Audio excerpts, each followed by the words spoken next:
বলছেন সব শক্তির ঊর্ধ্বে হলাম আমি। কোনো সৃষ্টি কোনোদিন প্রভু বা স্রষ্টা হতে পারে না। সৃষ্টি হলো মরণশীল। কুল্লু নাফসিন যায়কাতুল মাউত, প্রত্যেকটি প্রাণীর একদিন মরণের আস্বাদ চাখানো হবে। প্রত্যেকটি সৃষ্টি একদিন মৃত্যু মুখে পতিত হবে। স্রষ্টা তিনি, যার কোনো দিন মরণ নাই। এই বাচ্চারা বাপ একটু চুপ কর, ঠান্ডা হ বাপ, চুপ কর, কথা বলিস না। স্রষ্টা হলেন তিনি, যার মরণ নাই। তিনি হলেন চিরস্থায়ী চিরঞ্জীবী। অতীতে ছিলেন, বর্তমানে আছেন, ভবিষ্যতে আমাদের মতো থাকবে না নাকি? ভবিষ্যতে আল্লাহ আমাদের মতো থাকবে না। আমরা যখন কবরে গেলে আর নিশ্চিহ্ন পাওয়া যায় না, ওই রকম আল্লাহ ওইরকম হবে তো নাকি? নাউজুবিল্লাহি মিন জালিক। আল্লাহ অতীতে ছিলেন, বর্তমানে আছেন, ভবিষ্যতও থাকবেন। আমরা যেটা দেখতে পাই না সেটা দেখতে পাই কে? আমরা যে কাজটা তাড়াতাড়ি করতে পারি না, তাড়াতাড়ি ওই কাজটা করতে পারেন কে? আমরা যে খবরটা শুনতে পাই না সেটা সবার আগে শুনতে পান কে? তিনি হলেন আল্লাহ সুবহানাহু তাআলা, যিনি হলেন সব ক্ষমতার ঊর্ধ্বে। আর ফেরাউন বলছে আনা রব্বুকুমুল আলা, আমি হলাম সব খোদার বড় খোদা। পৃথিবীতে ফেরাউনে একাই কথা বলেনি। নমরুদ বলেছে, সাদ্দাত বলেছে, কারুন বলেছে, হামান বলেছে, বক্তে নাসার বলেছে, এমন করে অনেক মানুষ পৃথিবীতে খোদাই দাবি করেছে। আচ্ছা, আল্লাহ এখনও আছে না নাই? আছে। আচ্ছা, যারা খোদাই দাবি করেছিল বড় খোদা হিসাবে, তারা কেউ আছে? নেই, তারা কেউ নেই। কারণ সব সৃষ্টির মরণ হবে। সব সৃষ্টি বানিয়েছেন যিনি, তিনি হলেন স্রষ্টা। তিনি বলছেন আল্লাহু বাকি, আমি হলাম চিরস্থায়ী চিরঞ্জীবী। আল্লাহু লা ইয়ামুত, আমি আল্লাহ, আমার কোনোদিন মরণ হবে না। জোরে বলুন একটু সুবহানাল্লাহ। এই জন্য বাংলা একটা প্রবাদ আছে, পিপিলিকার পাখা ওঠে আলহামদুলিল্লাহ, পিপিলিকার পাখা ওঠে মরিবার তরে। মাঝে মাঝে দেখবেন মাটির ঘরের বারান্দা থেকে মাঝে মাঝে দেখবেন এই পিঁপড়ের ডানা গজায়, যখন আর চালার ভিতরে থাকে না। পিঁপড়ে বসবাস করতে করতে একটু বড় ধরনের হয়, আর বড় ধরনের হয়ে গেলে ওদের ডানা গজায়। ওরা তখন বলে এই মাটির ভিতরে এই চালার ভেতরে কেন থাকবো, একটু উড়িয়ে যেয়ে দেখি কত দূর যাওয়া যায়। আর ওরা চালা থেকে মাঝে মাঝে মাটির ঘর থেকে বার হতো না আগে। এখন তো মাটির ঘর আর দেখতে পাওয়া যায় না, কারণ সরকার সুবিধা করে দিয়েছে প্রত্যেকটি ব্যক্তির পাকা ঘর হবে। পয়গম্বর 1450 বছর আগে তথ্য দিয়েছেন, পৃথিবী যেদিন লাল দেখতে পাবে, লাল, সেদিন কিয়ামতের অপেক্ষা করবে, সেদিন আল্লাহ দুনিয়া রাখবে না। সাহাবীরা বলেন মা হিয়া রাসূলুল্লাহ, মা হিয়াল আহমার, এ লাল বলতে কি বুঝায়? নবী বললেন পাকা বাড়ি। কি বাড়ি? পাকা বাড়ি। ধনী গরিব সব ব্যক্তির পাকা ঘর হবে। আর সরকার এখন এই সুযোগ সুবিধা করে দিচ্ছে না, দিচ্ছে না। আমি বলছি না আপনারা ঘর করবেন না, কারণ প্রত্যেকটি মানুষ সুখ সমৃদ্ধিশালী বিবি বাচ্চা নিয়ে বসবাস করতে চায় না। সবাই বর্ষাকালে বৃষ্টির হাত থেকে বাঁচতে চায়, প্রচণ্ড রৌদ্রতাপে গরমের হাত থেকে বাঁচতে চায়। এই জন্য সবাই সুখী জীবন গঠন করুক, এটা আমার কামনা। কিন্তু নবী বলছেন যখন পৃথিবীতে আর মাটির বাড়ি দেখতে পাওয়া যাবে না, যেদিকে তাকাবে সেদিকে লাল আর লাল, অপেক্ষা করবে কিয়ামতের জন্য। আল্লাহ দুনিয়া ধ্বংস করার পরিকল্পনা নেবেন। জোরে বলুন একটু সুবহানাল্লাহ। নবীর কথাগুলো সব মিথ্যা না সত্য? আরও একটু জোরে বলেন। কোরআনের কথা যেমন সত্য, পয়গম্বর মুহাম্মদ রাসূলুল্লাহর কথাগুলো তেমন সত্য। কিয়ামত অবধি পয়গম্বরের একটা কথা, বর্তমান 21 শতাব্দীর যুগ পর্যন্ত নবীজির একটা কথা এখনো পর্যন্ত কেউ মিথ্যা প্রমাণ করতে পারেনি এবং ভবিষ্যতেও পারবে না। কোরআনেরও একটা কথা বর্তমান প্রযুক্তি যুগের বিজ্ঞানীরা, দার্শনিকেরা, ইঞ্জিনিয়ার, ডাক্তার, মাস্টার, ভূতত্ত্ববিদ, ঐতিহাসিক, সাহিত্যিক, ভৌগোলিক, যত উচ্চ শিক্ষিত নামি দামি ব্যক্তিত্ব আছে, এখনও পর্যন্ত কোরআনের একটা তথ্য মিথ্যা প্রমাণ করতে পারেনি। অনেকে কোরআন সম্পর্কে বিভিন্ন মন্তব্য করেছিল, কিন্তু বর্তমান 21 শতাব্দীর জামানা যুগে সেই মিথ্যাকে এখন তারা যারাই বলেছিল মিথ্যা তারা বলছে সত্য। জোরে বলুন একটু সুবহানাল্লাহ। যদি বলেন হোয়াট ইজ দ্য ডকুমেন্ট, আমার বক্তৃতার লাইন একটু ঘুরে যাবে, তবে গোটা কয়েক তথ্য দিলে আপনাদের বুঝতে সুবিধা হবে। পৃথিবীর মানুষের জ্ঞান বেশি না আল্লাহর জ্ঞান বেশি? আল্লাহ বলছেন ওমা উতীতুম মিনাল ইলমি ইল্লা কালিলা। মানুষ তোমাদের মগজে যে জ্ঞান, যে জ্ঞানের মাধ্যম দিয়ে ক্যালকুলেটর বানিয়েছো, কম্পিউটার বানিয়েছো, রিমোট কন্ট্রোল বানিয়েছো, স্যাটেলাইট বানিয়েছো, ইন্টারনেট, উপগ্রহ, চন্দ্রযান, পাতাল রেল, এমন করে radio, video, television, VCR, fridge থেকে শুরু করে যত কিছু, মোবাইল মেশিন থেকে শুরু করে যত কিছু বানিয়েছো, ভবিষ্যতে আরও কিছু তোমরা বানাবে যা মানুষ এখনও দেখতে পায় নাই। আর যা কিছু বানিয়েছো ভবিষ্যতে বানাবে, সবগুলো সূত্র আমার কোরআনে ভরা আছে। জোরে বলুন একটু সুবহানাল্লাহ। কোরআন কার বাণী? কোরআন হলো আল্লাহর বাণী। আরবি ভাষায় যাকে বলা হয় কালামুল্লাহ। কি বলা হয়? কালামুল্লাহ। এর বাংলা অর্থ হলো আল্লাহর কথা, আল্লাহর বাণী। এমনকি আল্লাহ বলছেন লা ইয়ামাসসুহু ইল্লাল মুতাহহারুন।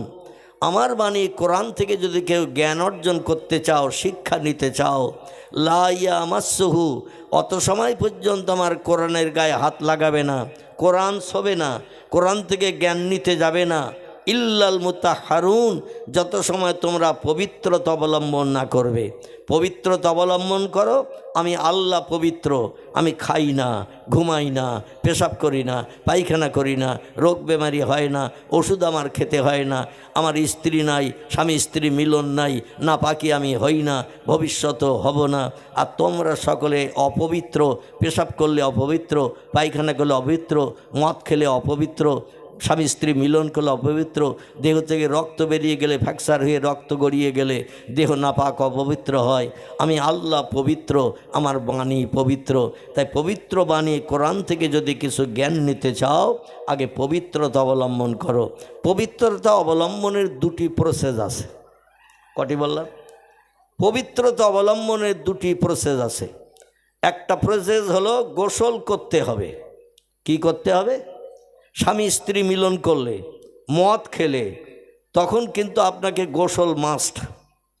খুব ভালো করে বুঝবেন। স্বামী স্ত্রী মিলন করলে, মদ খেলে, মানে বেহুশ হয়ে গেলে, জ্ঞান শূন্য হয়ে গেলে, তখন কিন্তু শুধু আপনি আর একটা প্রসেস যেটা, সেটার নাম হলো অজু। কি নাম বললাম? অজু। অজু করলে দেহ পবিত্র হয়। তবে স্বামী স্ত্রী মিলন করে অজু করলে দেহ পবিত্র হবে না, মদ খেলে দেহ পবিত্র হবে না। আপনার দেহ পবিত্রতা অবলম্বন করতে গেলে গোসল করতে হবে। ফাকসেলু অজুহাকুম, তোমরা গোসল করো এবং তোমাদের চেহারা মোবারক ধোও। অজু সম্পর্কে তথ্য এসেছে। যাই হোক, এবার যদি আপনি ঘুম থেকে ওঠেন, পায়খানা করেছেন, পেশাব করেছেন, কিংবা একটা বিড়ি বা সিগারেট খেয়েছেন, ধূমপান খেয়েছেন, তেরঙ্গা, গুটকা, খৈনি খেয়েছেন, এগুলো খাওয়ার কারণে আপনাকে গোসল করতে হবে না, অজু করলেই পবিত্রতা অবলম্বন করা হবে। জোরে বলুন সুবহানাল্লাহ। আমার ভাইরা, আল্লাহ বলছেন আমি পবিত্র, আমার বাণী কোরআন পবিত্র। এই পবিত্র বাণী থেকে যদি জ্ঞান অর্জন করতে চাও, তাহলে আগে পবিত্রতা অবলম্বন করে নাও। ও পৃথিবীর মানুষ যারা অপবিত্র হয়ে আমার কোরআনে হাত দেবে, শরীয়তের ফতোয়ার কেতাব এসেছে। কেতাবের নাম ফতোয়ায়ে দুররে মহতার, কেতাবের নাম ফতোয়ায়ে কাজী খান, কেতাবের নাম ফতোয়ায়ে মহিত, কেতাবের নাম ফতোয়ায়ে জামে সাগির, কেতাবের নাম ফতোয়ায়ে আলমগীর, কেতাবের নাম ফতোয়ায়ে মারাকিউল ফালাহ। বিখ্যাত বিখ্যাত ফতোয়ার কেতাবে লেখকেরা লিপিবদ্ধ করেছেন। আল্লাহর কোরআনের নাপাক অবস্থায় হাত দিলে লোকটা কাফের হয়। কি হয়? নাপাক অবস্থায় কোরআনে হাত দিলে লোকটি কাফের হয়ে যাবে। আর একটা কাজ করলে ইমানদার মোমেন মুসলমানও যদি হয়, পাক্কা ইমানদার, নাপাক অবস্থায় যদি নামাজ আদায় করে, নামাজ বলতে সেজদার কথা বলা হয়েছে। নামাজ পড়তে গেলে প্রথম তাকবীর তাহরিমা বাঁধা হয়, নাই তো নুসাল্লি, এইভাবে বলতে হয় না, নিয়ত করে তাকবীর তাহরিমা পড়তে হয়। তাকবীর তাহরিমা বাঁধার পরে সুবহানাকা আল্লাহুম্মা ওয়া বিহামদিকা ওয়া তাবারাকা ইসমুকা ওয়া তাআলা জাদ্দুকা ওয়া লা ইলাহা গায়রুক। এটা পড়ে দোয়া সানা পাঠ করতে হয়। ইন্নী ওয়াজ্জাহতু ওয়াজহিয়া লিল্লাযী ফাতারাস সামাওয়াতি ওয়াল আরদা হানিফা ওয়া মা আনা মিনাল মুশরিকিন। পাঠি পাক করার দোয়া এটা পড়তে হয়। তাকবীর তাহরিমা বাঁধার পরে এই দোয়ায় সানা পাঠ করার পরে এবার তাসমিয়া পড়তে হয় বিসমিল্লাহ শরীফ। বিসমিল্লাহ শরীফ পাঠ করার পরে সূরা ফাতিহা পড়তেই হবে। লা সালাতা লি ফাতিহাতিল কিতাব। সূরা ফাতিহা ছাড়া কোনো নামাজ আল্লাহর দরবারে কবুল হবে না। এজন্য সূরা ফাতিহা প্রথমেই পড়তে হবে। তারপরে কোরআনের যে কোনো একটা আয়াত, একটা ছোট্ট আয়াত 3টি পড়লেই নামাজ হবে। ছোট আয়াত যদি হয় 3টি, বড় আয়াত হলে 2টি পড়লেই যথেষ্ট, বা আরও যদি বড় লম্বা আয়াত হয় 3-4 লাইনের একটা আয়াত পড়লেই হবে। এক কথায় ফতোয়ার কিতাবে লেখা আছে 33টা অক্ষর। কটা বললাম? 33টা অক্ষর যে আয়াতের ভিতরে আছে ওটা পড়লেই আপনার জন্য ও রাকাতের নামাজ কমপ্লিট। একটু নতুন তথ্য দিচ্ছি, যদিও আপনাদের অনেকে জানাশোনা নাই। জেনেছেন তথ্য? জানেননি? 33টা অক্ষরের একটা আয়াত পড়লেই কিন্তু আপনার আয়াত কমপ্লিট। আমার ভাইরে, এবার সূরা ফাতিহার পরে একটি আয়াত 2টি আয়াত পড়লেন, লম্বা আয়াত পড়লেন। এবার দেখবেন আল্লাহু আকবার বলে রুকুতে যেতে হয় নাকি? রুকুতে গেলেন সুবহানা রব্বিয়াল আযীম, সুবহানা রব্বিয়াল আযীম কবার পড়তে হয়? 3 বার। এই তাসবিহ পড়ার পরে ইমামতি করতে গেলে কমপক্ষে 5 বার 7 বার পড়তে হবে মুক্তাদিদের, যাতে 3 বার পুরো পড়া সহজ হয়। আর একা একা যদি পড়েন 3 বারই এনাফ। পয়গম্বর তিরমিজি শরীফের হাদিসে বলেছেন 2 বার পড়লেও হবে। ইমাম আবু ইসা তিরমিজি রাহমাতুল্লাহ আলাইহি তিনি নকল করেছেন নবীজির জবানি। কোনো ব্যক্তি যদি 2 বার পড়ে তাও হবে, তবে মুক্তাদি পিছনে থাকলে তাদের সুবিধার জন্য 5 বার 7 বার পড়তে হয়। কারণ সকলের জবান তো পরিষ্কার না, পড়তে যে একটু সময় লাগে। সবাইকে পড়ার সুযোগ করে দিতে হবে ইমাম সাহেবকে। একা পড়লে আপনি 3 বার পড়লেই এনাফ। এবার সামি আল্লাহু লিমান হামিদা বলে ঠেলে উঠে দাঁড়ালেন। এক তসবিহ পরিমাণ দাঁড়িয়ে যে এবার আল্লাহু আকবার বলে সেজদায় গেলেন। সেজদায় যে আমরা কি তসবিহ পড়ি? আলহামদুলিল্লাহ। আপনি প্রথমে আসলে আমার খুব ভালো হতো, মানে আপনার মতো কণ্ঠের আওয়াজ এখনও আমি কারো কাছ থেকে পাইনি। সকলে মনে করছে কথা বললেই যদি হুজুর আবার ভুল ধরে, এই চিন্তা ভাবনা করে কথা বলতে যেয়ে আবার টেনে এনেছে জিভ। আপনি একটু জোরে আওয়াজ দিয়েছেন, আমি খুব খুশি হলাম।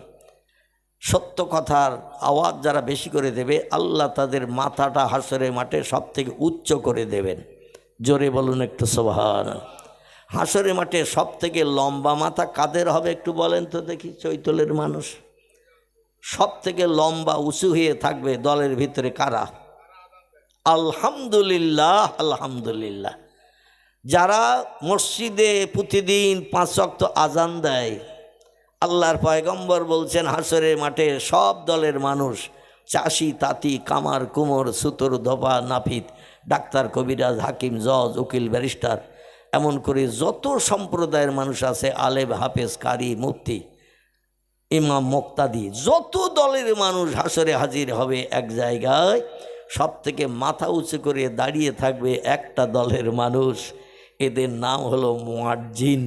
জোরে বলুন একটু সুবহানাল্লাহ। আর আল্লাহ প্রথম হিসাব শুরু করার আগে, মিজানের দাড়ি পাল্লায় নেকিবদি চাপানোর আগে আল্লাহ বলবেন মা হাজার রাজুল ইয়াইহাল মালায়েকা, এ ফেরেশতারা, বিভিন্ন প্রসেসের বিভিন্ন দলের মানুষ আজ হাসরে এসে হাজির। কালো সাদা মুদে বিভিন্ন বর্ণের মানুষ আজ এসে হাজির, কিন্তু এই মাথা উঁচু করে দাঁড়িয়ে আছে কিছু লোক, ওরা কারা? ফেরেশতারা বলে আল্লাহু আ'লামু বিমুরাদিহি, আল্লাহ খবরটা বেশি জানেন, বেশি রাখেন।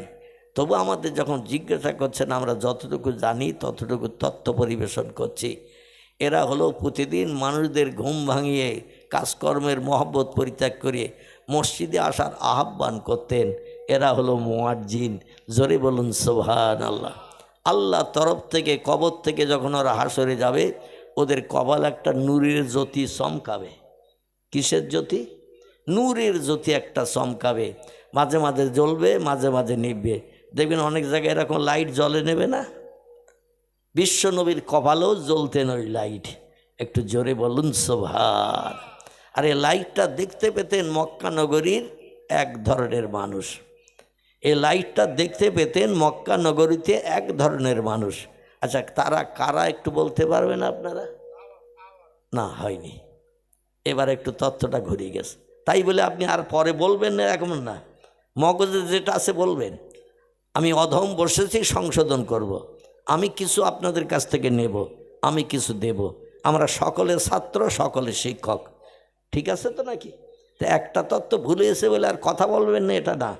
আপনার মগজে যেগুলো আছে আমি কিছু জিজ্ঞাসা করলে মগজের তথ্যটা দেবেন। সঠিক হলে আলহামদুলিল্লাহ, আর যদি ভুল হয় সংশোধন হবে ইনশাল্লাহ, ঠিক আছে তো নাকি? আমার ভাইরা, বিশ্ব নবীর কপালে একটা লাইট মাঝে মাঝে জ্বলে উঠতেন। এ লাইটটা দেখতো মক্কা নগরীর যুবতী মেয়েরা। কারা? মক্কা নগরীর যুবতী মেয়েরা। এই লাইটটা নবীজির চেহারার দিকে তাকালেই দেখতে পেত জ্বলছে নিভছে, জ্বলছে নিভছে। অন্য সম্প্রদায়ের মানুষেরা খুব বেশি দেখতে পেত না, যুবতী মেয়েরা এই জন্য দেখতে পেত পয়গম্বর মুহাম্মদের উপরে আকৃষ্ট হওয়ার জন্য। জোরে বলুন একটু সুবহানাল্লাহ। আমার ভাইরা, মরিয়ম নামনি একটি মেয়ে, অরকা বিন নওফালের কন্যা। একটু তথ্য একটুখানি ছোট্ট করে দেই, আসল দিকে আমি আবার এগিয়ে নিয়ে যাব। কোরআনের সম্পর্কে বলেছিলাম আল্লাহ কোরআনের নাম দিয়েছে, কটা বলেছিলাম মনে আছে? মনে নেই। 36টা। কটা? কোরআন শরীফের আল্লাহ কোরআনের ভিতরেই কোরআনের নাম দিয়েছেন 36টা। এই 36টি নামের কিছু অংশ আমি আপনাদের কাছে পরিবেশন করব। আর নাম এতটা আল্লাহ কেন দিলেন সে সম্পর্কে একটু তথ্য পরিবেশন করব। আর নূরের কথাটা এসে গেছে যখন, একটু তথ্যটা দেই। সেটি হলো এই, মক্কার যুবতী মেয়েদের চোখে আল্লাহ এই লাইটটা দেখাতেন পয়গম্বর মুহাম্মদ রসুল্লাহ উপরে আকৃষ্ট হওয়ার জন্য। রসুল যখন যুবক হয়েছেন, 18-20 বছরের বয়সের যুবক হয়েছেন, অরকা বিন নওফালের একটি মেয়ে ছিল, নাম ছিল তার মরিয়ম। কি নাম বললাম? আবার ঈসা নবীর মায়ের নামও মরিয়ম, মুসা নবীর বোনের নামও মরিয়ম। মুসা নবী ছিলেন তো, যে মুসা নবীর কথা বলছিলাম না, মাদায়েনের দেশ, যারা আগে এসেছিলেন তারা শুনেছেন। এই মুসা নবীর শ্বশুরবাড়ির দেশের নাম মাদায়েন। ওই দেশে একটা পাহাড় ছিল, পাহাড়টির নাম কোহে তুর। কি নাম বললাম? কোহে তুর। এই তুর পাহাড়ের মাথায় মুসা নবী উঠে যেতেন সমস্যা সমাধানের জন্য। যখন বিজ্ঞান, মোবাইল, মেশিন, ওয়্যারলেস টেলিফোন কিছুই বানায়নি, 4500 বছর আগে প্রথম ওয়্যারলেস টেলিফোনে কথা বলেছিলেন এই পয়গম্বর মুসা নবী। 4500 বছর আগে বিজ্ঞানীরা কোরআন বিশ্বাস করলো। 4500 বছর আগে মুসা নবী তুর পাহাড়ের মাথায় উঠে আল্লাহর সঙ্গে কথা বলতে পারে, তাহলে আমরা ওটা নিয়ে রিসার্চ করব। সূত্র যখন কোরআন থেকে পেলাম, ভবিষ্যতে আমরা হাওয়ার মাধ্যম দিয়ে কথা একে অপরের কাছে পৌঁছে দিতে পারবো। বিজ্ঞানীরা বলছে কোনো জিনিস বানাতে গেলে সূত্রের প্রয়োজন হয়, সূত্র ছাড়া কোনো কিছু বানানো যায় না। এই সূত্র আল্লাহ সব ভরে দিয়েছেন কোরআনে। তাই এখন calculator machine, computer, remote control, satellite, internet, উপগ্রহ, চন্দ্রজাল, পাতাল রেল, সাবমেরিন, সব কিছু বিজ্ঞানীরা এই কোরআনের সূত্র থেকে বানিয়েছে। এখান থেকে 150 বছর আগের ইতিহাস আলগা করে দেখেন, কোরআন পৃথিবীর হিন্দু, জৈন, শিখ, বৌদ্ধরা পড়তো না, আর সূত্র খুঁজে পায়নি। মানুষ কিছুই বানাতে শেখেনি। বর্তমান 21 শতাব্দীর যুগে মানুষেরা কোরআন যত রিসার্চ করছে, নিত্য নতুন সূত্র পেয়ে তারা যন্ত্রপাতি, মেশিন বানিয়ে মানুষের মুখে হাসি ফুটাচ্ছে। চিল্লাই বলুন একটু সুবহান। আমার ভাইরা, আল্লাহ পাক রব্বুল আলামিন বিশ্ব নবীর কপালে যে নূরের চমক জ্বালিয়ে দিতেন, এই চমক মক্কা নগরীতে দেখে পাগলপাড়া হয়ে গিয়েছিল একজন যুবতী নারী। তার পিতার নাম ছিল অরকা বিন নওফাল। নওফালের বেটা অরকা, আসমানি 3 কেতাবের জ্ঞানী পণ্ডিত ছিলেন। তৌরিত জানতেন, জব্বুর জানতেন, ইঞ্জিল জানতেন, সাহিত্য রচনা করতে পারতেন, কবিতাও লিখতে পারতেন। মক্কা নগরীতে সবথেকে উচ্চ শিক্ষিত হিসাবে তিনি বিবেচিত ছিলেন। আহলে জাহিলিয়াত যুগের ইতিহাসে এই তথ্য লিপিবদ্ধ হয়ে আছে। উনি ছিলেন মক্কা নগরীতে আবার গোনা পড়ার একজন নামি দামি ব্যক্তিত্ব। কোনো বিষয় সম্পর্কে গোনা পড়া করে তথ্য দিতেন।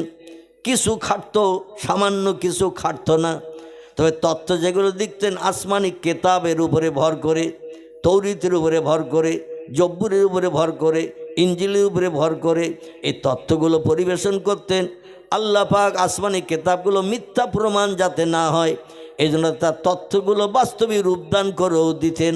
জোরে বলুন একটু সুবহানাল্লাহ। ওয়ারকা বিন নওফালের কন্যা যুবতী হয়ে গেছে, 16-18 বছরের যুবতী। নবীর বয়স তখন হয়েছে 18 কিংবা 20।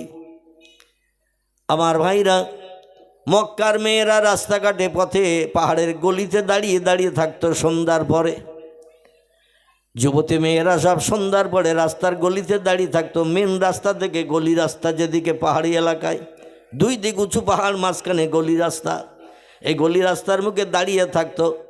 উদ্দেশ্য মোহাম্মদ কখন এই রাস্তা দিয়ে যাবে, মেন রোড দিয়ে যাবে।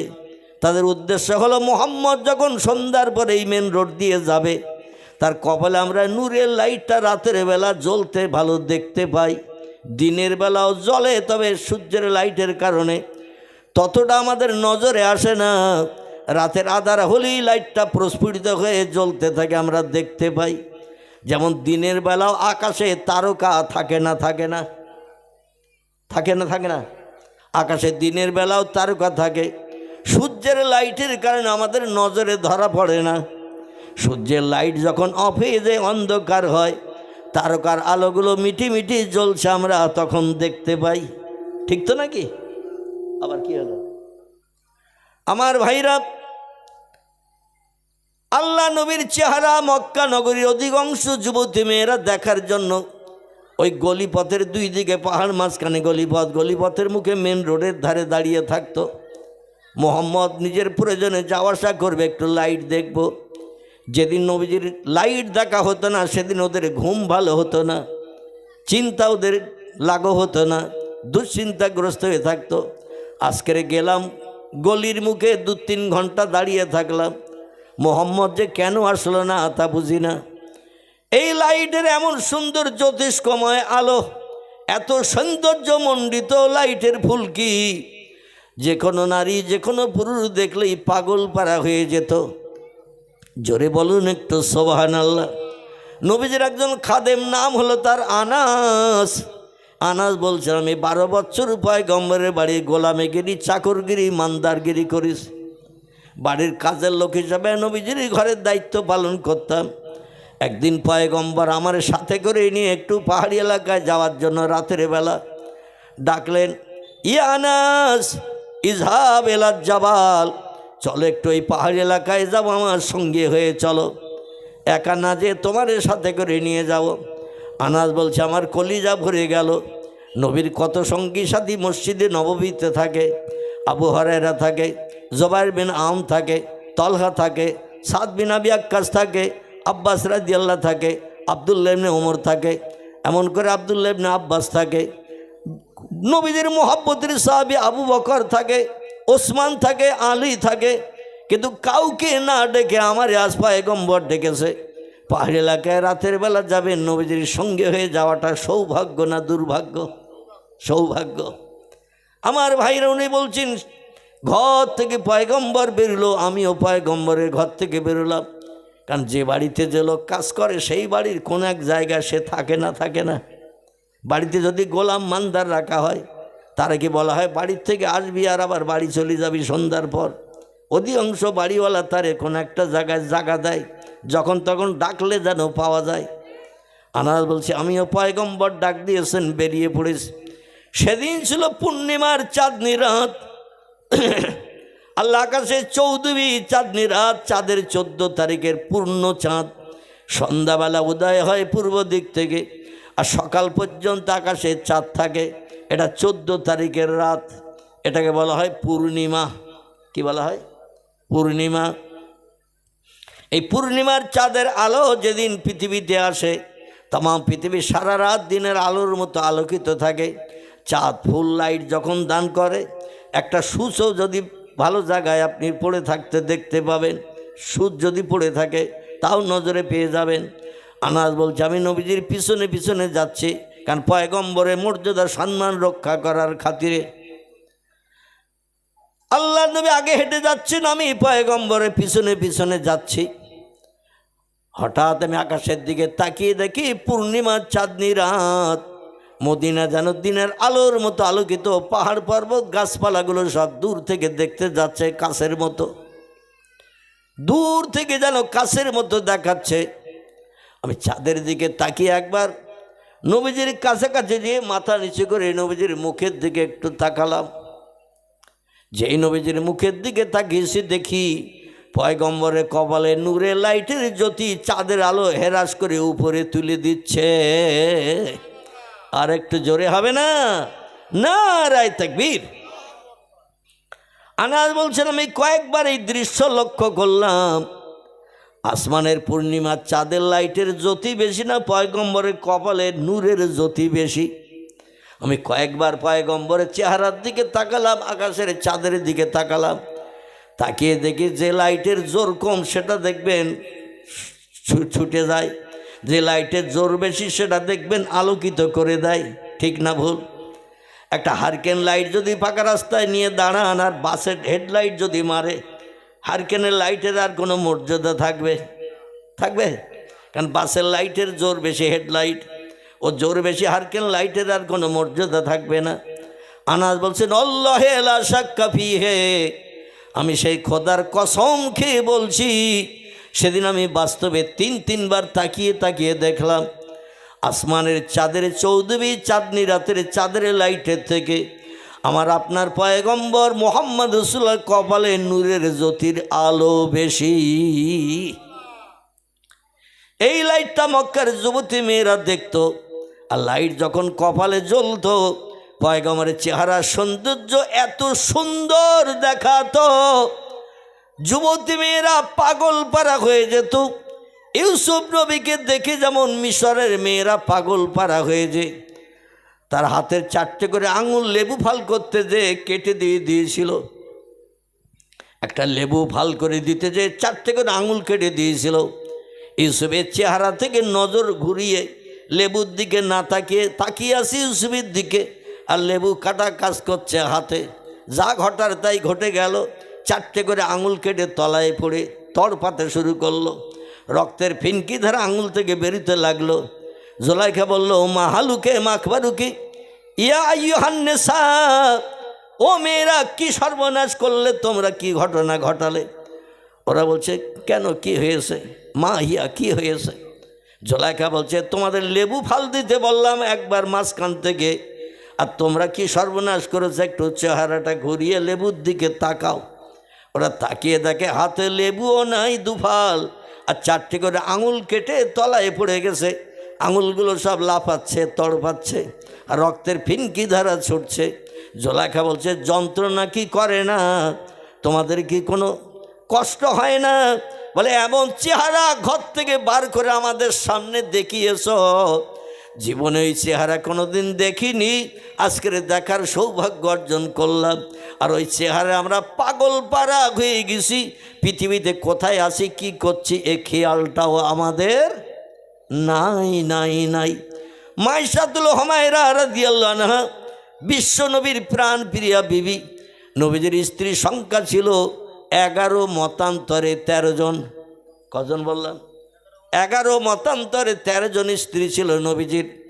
যারা 13 জন বলেছেন বাড়ির 2 জন চাকরানির কথা বলেছেন জি, তারা দাবি করেছিল নবীজির কাছে আমার আপনার ঘরের সংসারে সব কাজ করার সুযোগ পাই, রান্না করা, কাপড় চোপড় পরিষ্কার করা, ঝাড়ঝুড় দেওয়া, পানি আনা, ঝাড়ঝুড় দেওয়া, সব কাজ আমরা করতে পারি, কিন্তু একটা কাজ আমরা করতে পারি না, তো আমাদের 2 জনের মনে বড় ব্যথা, দুঃখ, অভাব, তুষের যন্ত্রণায় আমরা ভুগি। নবী বললেন, কি হয়েছে তোমাদের, কিসের অভাব বলো? খাওয়া দাওয়ার কি অভাব? পোশাক পরিচ্ছদের অভাব? ভালো থাকার জায়গার অভাব? মেয়েরা বলছে, লা ইয়া রাসূলুল্লাহ, ওসব কোনো অভাব না। নবী বললেন, কি অভাব? ওরা বলল, অভাবের কথা বলবো যদি আমাদের শখ মেটে, আপনি আমাদের অভাবের সমস্যার সমাধান করার দায়িত্ব নেন, ওয়াদা করেন, তাহলে আমরা অভাবের কথা বলবো। আল্লাহ নবী বললেন, না ইয়া আইয়ুহান নিসা, ও বাড়ির চাকরানি দুইজন, একজনের নাম মাবিয়া, একজনের নাম জাওয়ারিয়া। কি নাম বললাম? একজনের নাম হযরতে মাবিয়া রাদিয়াল্লাহু আনহা, আরেকজনের নাম হযরতে জাওয়ারিয়া। আবার এই মাবিয়ার নাম কেউ বা বলেছেন মারিয়া। যাই হোক, তবে মরিয়মের নামকরণ করে এই নামটাকে অনেকে বলছেন এটার নামটা সঠিক নয়, সঠিক নামটা হলো মাবিয়া। এই দুইজন নারী বললেন, ইয়া রাসূলুল্লাহ, সংসারের সব কাজ করি, আপনার বিবিদের তোয়াজ খাতির যা কিছু করা, চুল বাঁধার থেকে শুরু করে যা কিছু করতে বলে সব করি, আমাদের কাজের কোনো ত্রুটি নাই, কেউ কোনো দিন ভুলও ধরে না। আমাদের দুইজনের ব্যবহারে যেমন আপনার বাড়ির পরিবারের মানুষ খুশি, ইয়া রাসূলুল্লাহ আমরা তেমন খুশিতে কাজকর্ম করে থাকি। তবে যে অভাবটা আমাদের, তুষের আগুন জ্বলছে হৃদয়ে, যদি ওয়াদা করেন তুষের আগুন নিবারণ করবেন তাহলে বলবো। নবী বলেন, আল্লাহ পাক আমাকে পৃথিবীতে পাঠিয়ে দিয়েছেন, ওমা আরসালনাকা ইল্লা রাহমাতাল লিল আলামিন। জোরে বলুন একটু আল্লাহু আকবার। আল্লাহ বলছেন, হাবিব গো, আপনি কি জানেন আমি আপনাকে তামাম বিশ্বের রহমত স্বরূপ, করুণা স্বরূপ, দয়া স্বরূপ, তামাম পৃথিবীর সব সৃষ্টির জন্য আপনাকে রহমাতাল লিল আলামিন নামের মর্যাদা দিয়ে পৃথিবীতে পাঠিয়েছি। কোনো দুঃখী আপনার কাছ থেকে দুঃখ নিয়ে ফিরবে না, অভাবী অভাব নিয়ে মুখ কালো করে ফিরবে না, ক্ষুধার্ত ব্যক্তি ক্ষুধার যন্ত্রণা নিয়ে যে আবার ক্ষুধা নিয়ে ফিরবে না, সমস্যাগ্রস্ত ব্যক্তির সমস্যার সমাধান না পেয়ে ফিরে আসবে মুখ কালো করে। আমি আল্লাহটা চাই না। আপনি এমন আদর্শ চরিত্র ব্যবহার সব সৃষ্টির কাছে দেখাবেন, জঙ্গলের হরিণ এসে যদি আপনার কাছে কাঁদে আর বলে, ইয়া রাসূলুল্লাহ, আমার দুটি বাচ্চা আছে জঙ্গলের ভিতরে, আর এক শিকারি জাল পেতেছে এই জঙ্গলের গাছে বেঁধে, আমি বুঝতে পারি না যেতে যে আমার সিংহের সঙ্গে জাল বেঁধে গেছে, শিকারি এসে আমারে ধরে নিয়ে যাবে, বাড়ি যে আমারে জবাই করে রন্ধন করে তারা আনন্দ করে খাবে, আমার কোনো দুঃখ নাই, আপত্তি নাই, কিন্তু আমার জঙ্গলে দুটি ছোট্ট বাচ্চা আছে ইয়া রাসূলুল্লাহ, ওই বাচ্চা দুটো আশায় আছে, অপেক্ষায় আছে, আমার স্তন থেকে দুধ পান করে ক্ষুধা নিবৃত্তি করবে। ওরা এখন ঘাসলতা কিছু খেতে পারে না, ছোট ছোট বাচ্চা। আমাদের মায়ের উদর থেকে যখন বাচ্চা ভূমিষ্ঠ হয় 1-1.5 বছর শুধু মায়ের দুধ ছাড়া আর কিছু খায় নাকি? দুধ ছাড়া আর কিছু খায় না। আমার বাচ্চা দুটো অনাহারা রাস্তা থেকে তাকিয়ে আছে, ইয়া রাসূলুল্লাহ, আমি কখন যাব ওদের উদরের ক্ষুধা নিবৃত্তি করব, পেটের ক্ষুধা নিবৃত্তি করব, কিন্তু আমি তো জালে আটকে গেছি। হরিণের মাথায় শিং থাকে না, শিং, এই শিং থাকে হরিণের মাথায়, জালে আটকে গেলে সমস্যা, লতা পাতায় আটকে গেলে সমস্যা। ইয়া রাসূলুল্লাহ, এখন আপনি যদি ওই শিকারির সঙ্গে বলে আমার একটু জাল থেকে ছাড়িয়ে যদি আপনি আমার একটু বাচ্চা দুটোর একটু দুধ পান করাতে যেতে দেওয়ার সুযোগ করে দেন, আমি চিরকৃতজ্ঞ হব। আল্লাহ যে রহমাতাল লিল আলামিন নামের মর্যাদা আপনারে দিয়েছেন ইয়া রাসূলুল্লাহ, সেই মর্যাদাটা সঠিক আমি সেটা প্রমাণ করে দেখাবো। আমি সেটা হাসরের ময়দানে এই তত্ত্বটা আল্লাহর কাছে প্রকাশ করব, যে মর্যাদা নবীরে দিয়েছেন, নবী বাস্তবে সেই মর্যাদা রক্ষা করে আমার জীবনের দুঃখ দাবি মোচন করে দিয়েছেন। জোরে বলুন একটু সুবহানাল্লাহ। কিছু সময় যেতে না যেতেই নবী চিন্তা করছেন, জালে পড়েছে হরিণ, যে লোকটা জাল পেতেছে সে তো জানে না, লোকটা নিশ্চয় আসবে জাল দেখতে, যেমন জল করে যদি জাল পাতা হয়, কিছু সময় পরে দেখতে যায় কিনা জালে মাছ পড়িয়েছে না পড়েনি, অন্যদিকে আবার লাঠিটা দিয়ে বেড়ে বেড়েও করে। আপনার তো জলকার এলাকা নাকি, একদিকে জাল পেতে আরেকদিকে বেড়ে বেড়ি করে না লাঠি টাঠি দিয়ে, মাছ যাতে ভয়তে ছুটে যেয়ে জালে পড়ে। হরিণ কিছু সময় বাদে এসে গেছে, সেখানে এসে দেখে একজন লোক দাঁড়িয়ে আছে, আর হরিণটা জালে পড়ে টানা হেঁচড়া করছে। যত টানা হেঁচড়া করে তত জড়িয়ে যায়। জালে মাছ যেমন টানা হেঁচড়া করলে বেশি জড়িয়ে যায়। লোকটি যে বলছে, মানান্তাম এসমুকাইয়াখি, আমার জালে হরিণ পড়েছে, জাল আমি পেতেছি, আর আপনি আমার হরিণটা চুরি করে নিয়ে যাবেন বলে এখানে দাঁড়িয়ে আছেন, এদিক ওদিকে দেখছেন। রাসূল বলছেন, লা ইয়া আখি, আমি আপনার জালের হরিণ চুরি করে নিয়ে যাওয়ার জন্য আসি নাই। নবীজির জন্ম থেকে আদর্শ ছিল সত্য কথা বলা, গালিগালাজ না করা, কারো গালে অন্যায়ভাবে চড় না মারা। নবীর আদর্শ ছিল বাল্যকাল থেকে কারো মনে অন্তরে হৃদয়ে কষ্ট না দেওয়া। জোরে বলুন একটু সুবহানাল্লাহ। এই জন্য মক্কার শত্রু যারা দুশ্মন, তারাও পর্যন্ত নবীর দুটি নামের সার্টিফিকেট দিয়েছিলেন।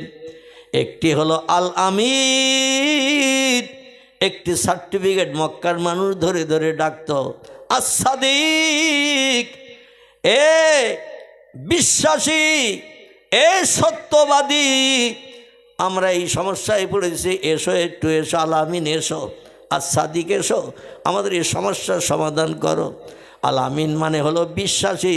নবী কোনোদিন বিশ্বাস ভঙ্গ করেনি, কারোর সঙ্গে কথা বলে কথা উল্টো কাজ করেননি। যে কথা দিয়েছেন, কথা বলেছেন, সেটা সঙ্গে সঙ্গে বাস্তবে রূপদান করে মুখে হাসি ফুটিয়েছেন। আমরা কত ওয়াদা করি, দিনের দিন ওয়াদা পূর্ণ করতে যাওয়া তো দূরে থাক, শ্বশুরবাড়ি 11 দিন যেয়ে থাকি। পাড়ার লোক যদি খুঁজেও বেড়ায়, খুঁজে না পায়, যে অমুক ওয়াদা করেছিল আজকের এইটা দেবে, চলো তাকে তো দেখছি না মিটিংয়ে, এখানে একটু তার বাড়ি ঘুরিয়ে আসি। বাড়ি যেয়ে জিজ্ঞাসা করছে, আব্দুর রহিম ভাই কোথায়? বলে 11 দিন চলে গেছে শ্বশুর বাড়ি, কবে বাড়ি আসবে জানি না। চৈতন্য এলাকায় এরকম হয় না, হয় এরকম হয় না। মানে দিনের দিন ও শ্বশুর বাড়ি থেকে বাড়ি ফিরে আসে, সব কাজ পরিত্যাগ করে চলে আসে, কারণ কালকে আমার পাড়ায় মিটিং আছে, আমি ওয়াদা করেছিলাম এটা দেব, আজকে সে ওয়াদা ভঙ্গ হয়ে যাবে যদি বাড়ি না যাই। এজন্য হাজার কাজ থাকলেও ছুটে চলে আসে। আল্লাহ নবীর সারাটে জিন্দগি ছিল এই সদ আদর্শের প্রতীক। জোরে বলুন একটু সুবহান। রসুল ডেকে বলছেন, ভাই শিকারি, আমি তোমার জালের হরিণ ছাড়িয়ে চুরি করে নিয়ে যেতে আসিনি। বলছে তাহলে? বলছে আমি যাচ্ছিলাম আমার নিজের প্রয়োজনে এই জঙ্গল এলাকা দিয়ে একটু সামনের দিকে, দেখি জালের ভিতরে হরিণটা জড়িয়ে আছে, টানা হাসড়া করছে, আষাঢ় বিছড়ি খাচ্ছে, কিন্তু জাল ছাড়াতে পারছে না, কারণ যত নড়াচড়া করছে জাল আরও বেশি জড়িয়ে যাচ্ছে। তো ইহুদি বললেন, আমার পাতা জাল, আমি এখন এই হরিণটাকে ধরে নিয়ে যাব, জাল থেকে ছাড়িয়ে বাড়ি যাব, জবাই করব, বিবি বাচ্চাদের জন্য রান্না করে খাওয়াবো, আমিও খাবো, পাড়া প্রতিবাসীকেও দেব, অর্থের বিনিময়ে বিক্রিও করব। রসুল বললেন, ভাই তুমি যা পারো করো, আমার কোনো আপত্তি নাই, তবে এই হরিণটা আমার সঙ্গে মানুষের মতো জবান খুলে একটু কথা বলেছে। পৃথিবীতে মানুষ ছাড়া অন্য যত সৃষ্টি আছে এরা কথা বলে না। বিড়াল দেখবেন ম্যাও ম্যাও করে, ছাগল দেখবেন প্যাঁ প্যাঁ করে, গরু দেখবেন হুম্বা হুম্বা করে, ব্যাঙ দেখবেন ঘ্যাগর ঘ্যাগর করে, পাখি দেখবেন কিচিরমিচির করে না। আল্লাহ ওই ভাষাই ওদের শিখিয়ে দিয়েছেন, এই ভাষাই তোমরা আমারে ডাকবে। অইন মিন শাইইন ইল্লা ইউসাব্বিহু বিহামদিহি। আল্লাহ বলছে, যত সৃষ্টি চোখে দেখতে পাও, যত সৃষ্টি চোখে দেখতে পাও না, সব সৃষ্টি আমার নামের তসবিহ পড়ে, আমার নামের জপ জিকির করে। লা ইয়াফকাহুনা ইল্লা তাসবিহাহু। ওদের ভাষা মানুষ তোমরা বোঝো না, ওরা ওদের ভাষায় ডাকে আমারে। অন্নাজমু ওয়া শাজারু ইয়াসজুদান। আকাশের তারকারা যে পৃথিবীর গাছেরাও পর্যন্ত আমি আল্লাহ আমার সেজদা করে। অশামসু আল কামারু বেহুসবান। ওই যে চন্দ্র আর সূর্য মাথা উঁচু করলে উপরে দেখতে পাও, তারাও পর্যন্ত আমার হুকুম শুনে দৈনন্দিন পৃথিবীর চতুর্দিকে একবার করে রাউন্ড দিয়ে ঘুরপাক খায়। আজ পর্যন্ত চাঁদ কোনো দিন বলেনি আল্লাহ জ্বর হয়েছে 3 দিন আমি রাতে উঠব না। সূর্য কোনো দিন বলেনি শরীর খারাপ আমি কম্বল ছাড়ব না, আমি মানুষের জন্য লাইট দিয়ে আলো দেব না। বলেছে সূর্য কোনো দিন? বলেছে? চাঁদ বলেছে যে আমি 3 দিন উঠবো না, মানুষ আমারে দেখতে পাবে না? সব সৃষ্টি আল্লাহর হুকুম তামিল করে। ইহা তাকে ফেরেশতা যারা, আল্লাহ তাদের সম্পর্ক বলছেন অমালাইকাতুন গিলাজুন শিদাদুন লা ইয়াসুনাল্লাহা মা আমারাহুম ওয়া ইয়াফআলুনা মা ইউমারুন। জোরে বলুন একটু আল্লাহু আকবার, আর একটু চিল্লাই বলুন আল্লাহু আকবার। সত্য কোরআনের সত্য তথ্যর স্বীকৃতি আপনারা দিলেন।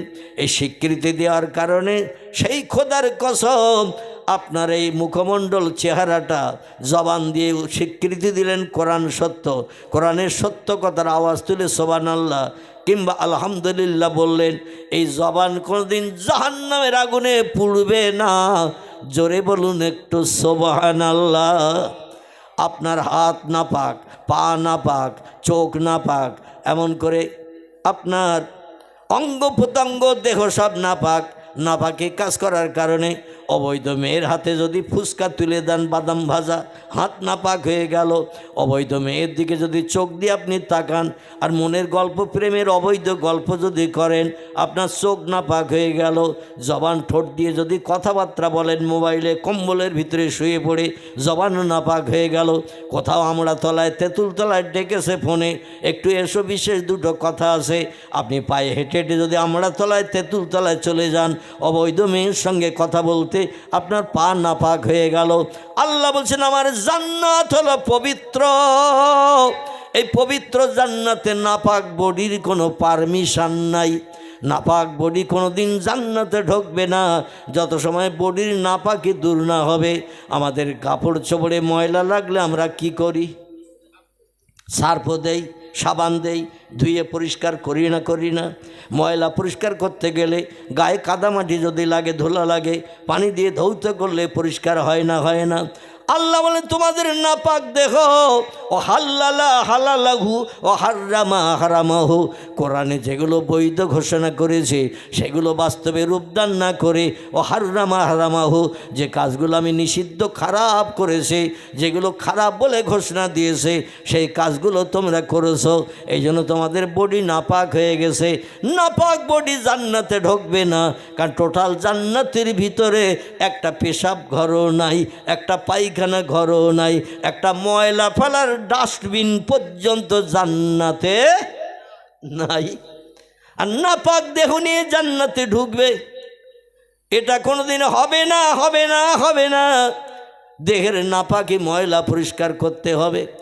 একটা সাদা জামায় যদি কলার আটার দাগ 11 জায়গায় লাগে, গাবের আটার দাগ যদি 13 জায়গায় লাগে, আর নতুন জামার বাড়ির মেয়েরা যদি বলে এই জামাটা পরে নতুন জামার বাড়ি যাও, মেয়ে বিয়ে হয়েছে 3 দিন আগে, মেয়ে জামাই নিয়ে আসতে হবে আজ 3 দিনের মাথায়, এই জামাটা পরে যাও। কোনো লোক ওই কলার আটার দাগ, গাবের আটার দাগ লাগা সাদা কাপড়ের জামা পরে যাবে তো নাকি? হ্যাঁ, রাস্তায় যদি বার হয় এই দাগওয়ালা জামা পরে, রাস্তার লোকেরা 4 কাপড় ফেলি দিয়ে বলে চাচার কাজ দেখ। বলবে না? চাচার কাজ দেখার জামা পাইনি চাচা, ছেঁড়া জামা পরে আসলো ভালো, কিন্তু এই রকম এত দাগওয়ালা জামা রাস্তায় তো পরে বেরিতে নয়, আবার যাচ্ছে নতুন জামার বাড়ি। চাচা বোধহয় পাগল হয়ে গেছে, মাথা খারাপ হয়ে গেছে। সাধারণ মানুষ বলবে না? আল্লাহ বলেন দাগ তুলতে গেলে শুধু সাবান দিলে হয় না, সার্ফ দিলে হয় না। কলার আটার দাগ তুলতে গেলে, এমন করে গাবের আটার দাগ তুলতে গেলে একটু ভ্যানিশের প্রয়োজন হয় না? একটু কথা বলেন, একটু ভ্যানিশ লাগে। গাঢ় দাগ তুলতে গেলে ভ্যানিশ লাগে, ভ্যানিশ দিয়ে নখ দিয়ে খুচরে ওই দাগ তুলতে হয়, সময় লাগে। আল্লাহ বলছেন যত পারো ময়লা মেখে আমার কবরে এসো, কবর থেকে আবার কোন শব্দ ব্যবহার করে হাসরে হাজির করব। তবে বান্দারা, ময়লা তোমাদের পরিষ্কার করা হবে আগে। ময়লা পরিষ্কার না হওয়া পর্যন্ত জান্নাতের দরজাও দেখতে পাবে না। জান্নাতে ঢুকবে তখন দেহে ময়লা থাকবে না যখন, এই ময়লা পরিষ্কারের জন্য আল্লাহ পাক একটা সানলাইট, লাইফ বয়, ইন্টারন্যাশনাল লাক্স কিংবা গ্লিসারিন সাবান আল্লাহ তৈরি করে রেখেছেন। এ সাবানের নাম কি? এ সাবানের নাম, এই সাবানের নাম জাহান্নাম, তো একটা জায়গার নাম। এ সাবানের নাম আল্লাহ কোরআনে বলছেন, কুল্লামা নুদিজাত জুলুদুহুম বাদদালনাহুম জুলুদান গায়রাহা লিয়াযুকুল আযাব। জোরে বলুন একটু আল্লাহু আকবার। আল্লাহ বলছেন, এই ময়লা অবৈধ মেয়ের হাতে তুমি তুলে দিয়েছো, ফুসকা দিয়েছো, বাদাম ভাজা দিয়েছো, চকলেট দিয়েছো, কোনো তহবাগিব, হাত নাপাক হয়েছে, চোখ দিয়ে তাকিয়েছো, চোখ নাপাক হয়েছে, ঠোঁট দিয়ে কথা বলেছো, ঠোঁট নাপাক হয়ে গেছে, পা দিয়ে হেঁটে আমরা তলায় তেঁতুল তলায় গেছো, পা নাপাক হয়ে গেছে। আমার পবিত্র জান্নাতে নাপাক দেহের কোনো পারমিশন নাই। এই নাপাক দেহের ময়লা পরিষ্কার করতে হবে। এই ময়লা পরিষ্কারের জন্য একটা সাবান বানিয়ে রেখেছি, সাবানের নাম হলো আগুন সাবান। কি সাবান? আগুন সাবান। এই পৃথিবীর জমিনে যে আগুন, এই আগুন দিয়ে সব কিছু এখন পুড়িয়েনো যায় না। লোহা পর্যন্ত পুড়িয়ে গালানো হচ্ছে, কাঁচ পর্যন্ত পুড়িয়ে গালানো হচ্ছে। বিভিন্ন ঘর বাড়িতে যদি আগুন দেওয়া হয়, পুড়িয়ে সাফ হয় না। আগুনের ক্রিয়া সব থেকে বেশি, তাই কিছু মানুষ তারা বলে আগুনের শক্তি সব থেকে বেশি, সব পুড়িয়ে সারকার করে দেয়। আগুন আমাদের প্রভু, যে সব থেকে দামি জিনিস, বড় জিনিস, যার শক্তি বেশি সে প্রভু। পারস্যের অধিবাসীরা, বিশেষ করে পারসিক যারা এরা অগ্নি পূজারক, ওরা আগুনকে স্রষ্টা বলে মান্যতা দেয়। তাই হিন্দু ভাইদের মতো শ্মশানে চিতায় মরে গেলে ওরা পড়ে না, আমাদের মতো আবার কবরে ওরা কবরস্থ হয় না। ওরা মারা গেলে পারসিক, এরা মারা গেলে এদের কবরও দেয়া হয় না, শাসনও পড়া হয় না। মারা যাওয়ার পরে মাজায় দড়ি বেঁধে একটা লম্ব লাঠির মাঝখানে দিয়ে কাঁধে করে নিয়ে ফাঁকা মাঠে নিয়ে যাওয়া হয়। ওখানে যে ফেলে রেখে আসে। আর জীবজন্তু, চতুষ্পদ জীবজন্তু যারা মাংসাশী পশু, এরা ওদের খেয়ে কমপ্লিট করে দিয়ে দেয়। ওরা কবরও যায় না, শ্মশানে যায় না। হিন্দু, জৈন, শিখ সম্প্রদায় যারা, এরা মরণের পরে শ্মশানে পড়ে তারা। আর মুসলিম, ইহুদি আর খ্রিস্টান যারা মরণের পরে কবরস্থ হয় তারা। জোরে বলুন একটু আমিন। দুনিয়ার এই যে আগুন সব পুড়িয়ে ভস্মীভূত করে, এই আগুনের থেকে আরো 69 গুণ বেশি কড়া, কঠিন করে আল্লাহ বানিয়েছে জাহান্নামের আগুন। যে জাহান্নাম নামটা বলছেন আপনি ভাই, এই জাহান্নামটা হলো একটা দগ্ধ করার জায়গা। কিসের জায়গা? দগ্ধ করার জায়গা। এই জায়গাটির নাম হলো জাহান্নাম। আর দগ্ধ হবে যে জিনিস দিয়ে, তার নাম হলো নার, তার নাম হলো আগুন। পৃথিবীর আগুনের থেকে আরও 69 গুণ বেশি কড়া করে আল্লাহ আগুন বানিয়েছে। কোনো জিনিস কড়া করতে গেলে দেখবেন একটু জ্বালাতে হয় বেশি করে। কোনো জিনিস হালকা থেকে কড়া করতে গেলে একটু বেশি করে জ্বালিয়ে কড়া করতে হয়, ঘন করতে হয়। যেমন রড জ্বালাই, হালকা গুঁড়ো করা যায়, আবার ভালো করে কড়া করে পাটালিও বানানো যায়, ঠিক কি না? আল্লাহ বলছেন, ফেরেশতারা আমার দুনিয়ায় বাস করবে, আমার নেয়ামত খাবে, আমার অনুদান বিবি বাচ্চা নিয়ে সংসার জীবনে সুখ ভোগ করবে। আর আমার মুয়াজ্জিনের আজানে যে বান্দারা কান দেবে না, আমার জমিনে কপাল ঠেকে একটু সেজদা করবে না, নাকে একটু ধুলা লাগাবে না, আমি আল্লাহ তাদের আস্ত ছাড়ব না। আমি আল্লাহ তাদের আস্ত ছাড়ব না, অবশ্যই তাদের উপযুক্ত শিক্ষা দেব। আমার দুনিয়ায় বাস করছ, আমার নেয়ামত খাচ্ছ, আমার অনুদান বিবি বাচ্চা নিয়ে জীবন যৌবনে ক্ষুধা নিবৃত্তি করে সংসার যাপন করছ, আর আমার মুয়াজ্জিনের আজানে কান দেবে না, ওটা কোনোদিন হতে পারে না।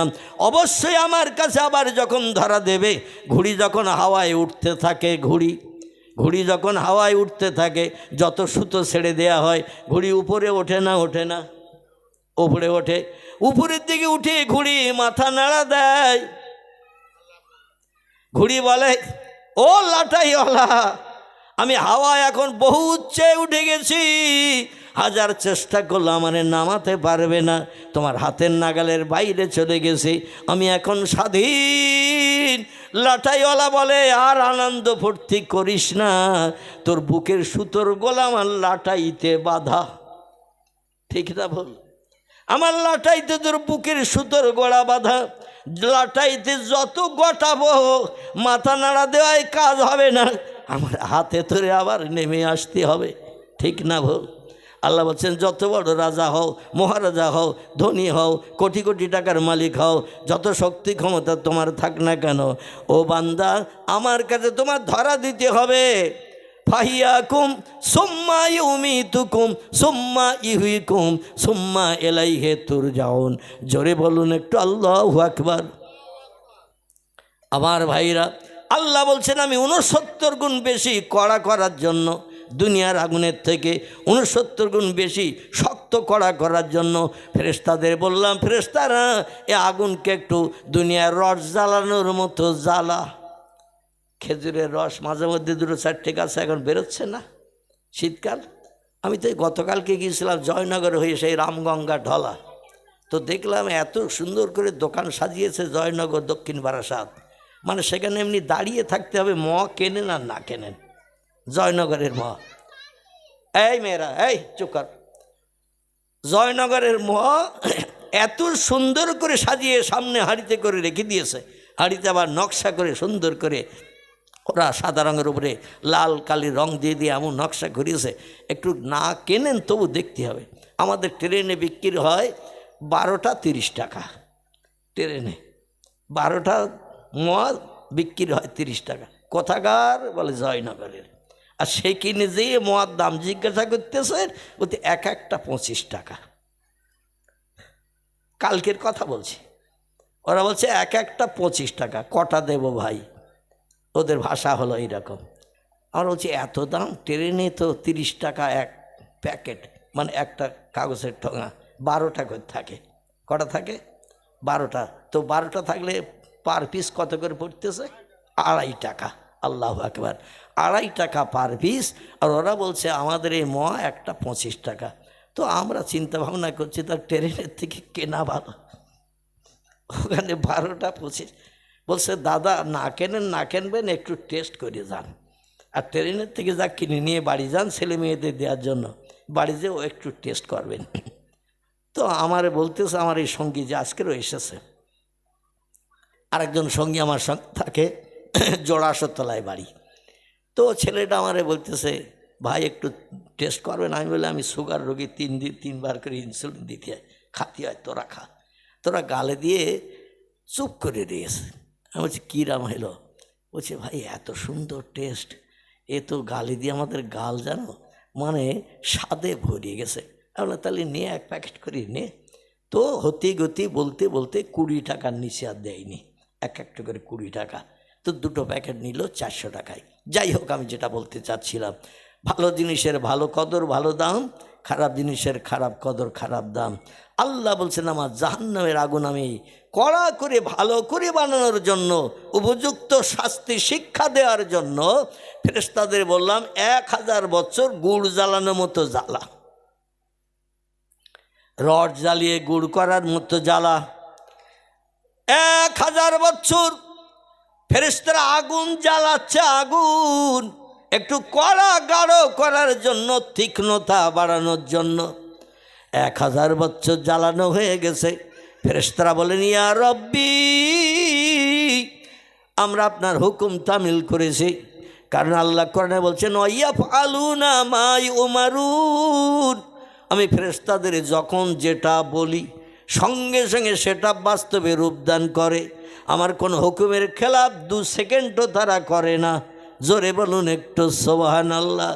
আর আমরা কোনো কাজ যদি কেউ করতে বলে আগে দেখি লাভ হবে কি না, যদি বুঝি ওই কাজটা করলে লস হবে, ও কাজ আমরা করব, সময় নষ্ট হবে, পরিশ্রম হবে, কাজে লাভ হবে না, ও কাজ মানুষ বর্তমান 21 শতাব্দীর যুগে করবে না, ছেড়ে দেবে। আল্লাহর ফেরেশতারা লাভ লস কিছুই বোঝেন না। আমাদের বানিয়েছেন যিনি, তার হুকুম তামিলের জন্য, তার হুকুমের একটা শস্য দানা পরিমাণ খেলাপ আমরা করব না। জোরে বলুন একটু সুবহানাল্লাহ। অতীতে করেছে, বর্তমানে করছে, ভবিষ্যতেও করবে। তারা আল্লাহর হুকুমের খেলাপ কোনোদিন করেনি। কেবল হুকুমের খেলাপ করেছিলেন একজন ব্যক্তি, সে হলো আগুনের তৈরি বান্দা। আমরা হলাম কাদামাটির তৈরি, আর একজন ব্যক্তি আল্লাহর হুকুমের খেলাপ করেছিল, সে হলো আগুনের তৈরি। এর নামটাকে একটু বলতে পারবেন? হ্যাঁ, খুব সহজ উত্তর। এই আগুনের তৈরি একজন বান্দা এই পৃথিবীর জমিনে একটানা তফসিরি কারকেরা তফসিরে লিখেছেন ৭০,০০০ বছর পৃথিবীর জমিনে আল্লাহর রেজামন্দির জন্য সেজদা করেছেন। তফসিরে বক্তব্য রাখতে রাখতে বর্ণনাকারীরা বলেছেন পৃথিবীতে এমন কোনো জায়গা নাই যেখানে ওই লোকটা আল্লাহর রেজামন্দিরের জন্য, খুশির জন্য সেজদা করে নাই। এর নাম হলো ইবলিস। বর্তমান যুগে মানুষের সব থেকে চরম শত্রু, যে হলো মানুষের ক্ষতিকারক দুশ্মন, এর নাম ছিল ইবলিস। তার পূর্বের নাম ছিল তার আজাজিল। কি নাম বললাম? আজাজিল নাম ছিল। এ জেনেদের বাচ্চা, মানুষের বাচ্চা নয়, আবার নূরের তৈরি ফেরেশতাও নয়। তবে ইবাদত বন্দেগী এত বেশি বেশি আল্লাহর করেছিল, আল্লাহ হায়াত ইরাম দান করেছিলেন। এখনও একটা জেন ২ থেকে ২,৫০০ বছর পর্যন্ত বাঁচে। আগুনের তৈরি জেনেরা এখনও ২ থেকে ২,৫০০ বছর বাঁচে। আমাদের বয়স গড় কত? হ্যাঁ, আলহামদুলিল্লাহ, না ৭০ বলা যাবে না। তিরমিজি শরীফের হাদিসে যে তথ্য এসেছে, নবী বলছেন আমি মেয়েরাজে দিয়ে আল্লাহর কাছে জিজ্ঞাসা করলাম আমার উম্মতরা কতদিন বাঁচবে আল্লাহ।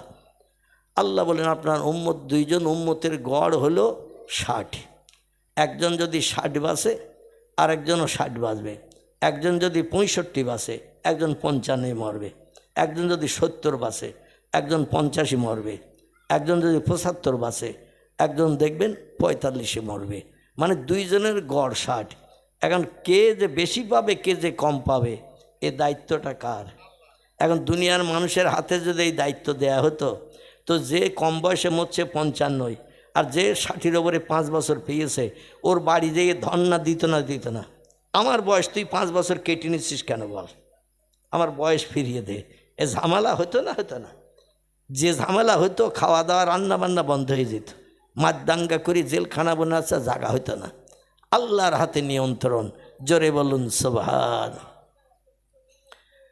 আমার ভাইরা, আল্লাহর তোর যেমন দিয়ে হাসিল করলো সেজদা করে করে, সুবহানা রব্বিয়াল আলা, সুবহানা রব্বিয়াল আলা।